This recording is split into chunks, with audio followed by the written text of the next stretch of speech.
ব্যক্তির গোপনে থাকা ঋণ যদি পরিবার না জানে তাহলে ওই ঋণের হুকুম কি হবে? এটা কি খুনির উপর বর্তাবে?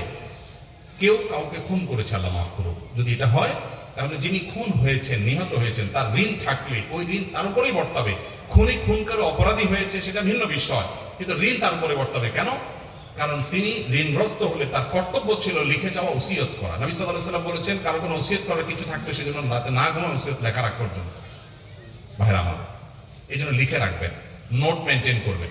লোন করেছেন, আপনার নোটবুকে ডায়েরিতে লেখা থাকবে, আপনার মারা গেলে, মৌত হয়ে গেলে পরিবার লোকরা অন্তত জানতে পারবে যে তার লোন ছিল, মাপ চাবে, দেওয়ার ব্যবস্থা করবে, কিছু একটা করবে। আপনি গোপন রেখেছেন, কাউকে জানেন নাই, এটা গুনাহের কথা, এটা উচিত হয়নি।